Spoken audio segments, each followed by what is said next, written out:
to the Permanent Representative of Germany. Thank you, Mr. President. Let me join colleagues in congratulating Mr. Zarif on his recent appointment as SRSG for Kosovo, and I also wish to welcome His Excellency Mr. Vuk Jeremic, Foreign Minister of Serbia, and His Excellency Mr. Enver Hoxha, Foreign Minister of Kosovo. Mr. President, we view the situation in the northern part of Kosovo with great concern. The last month have seen a significant deterioration of the security situation due to provocative action by Kosovo's Serb demonstrators.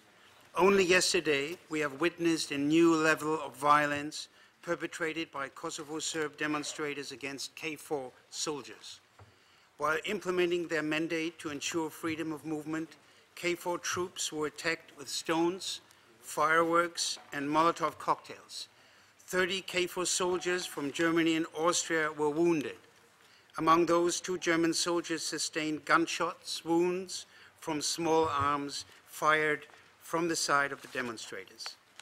Mr. President, let me make this point in no uncertain terms. Any use of violence against KFOR or the other international presences is unacceptable. It must be condemned in the strongest terms. Both KFOR and ULEX are fulfilling their mandate to assure and maintain a safe and secure environment, including freedom of movement, and to establish the rule of law. They act in full compliance with relevant resolutions of the Security Council. Attacks against KFOR are thus attacks against the integrity and authority of the Security Council. We call upon all citizens in Kosovo, including in northern Kosovo, to refrain from any violence. We also call upon the Serbian authorities to exert their influence upon those responsible for inciting and resorting to violence. We have full confidence in the work of KFOR and ULEX. All parties concerned have to fully cooperate with the international presences. Erecting barricades to restrict the freedom of movement in this part of Kosovo is unacceptable. In this context, I would like to welcome the call by President Tadic this morning on the people in northern Kosovo to dismantle the roadblocks and to refrain from violence. We explicitly welcome this call by President Tadic. Mr. President, our objective is a peace and stability in the region with a clear European perspective. As also pointed out in the report by the Secretary General, the outstanding issues can only be resolved through peaceful means. The EU-mandated dialogue is at the core of the process that leads to peace and stability in the region. Germany actively supports the process of dialogue under the auspices of Mrs. Ashton. This open and constructive dialogue is designed to improve the daily lives of the citizens in both countries, to promote the normalization of relations between Serbia and Kosovo, and to pave the way of both countries into a secure European future. We thus welcome the new round of bilateral talks that took place on the 21st and 22nd of November, which produced the agreement of both parties on mutual recognition of school and university diplomas.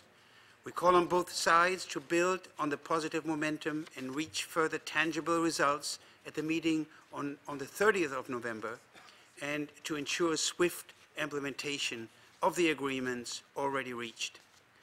Mr. President, we deplore the increase of incidents of crime, including incidents affecting minority communities as described in the report by the Secretary General. Widespread organized crime remains a serious issue in Kosovo.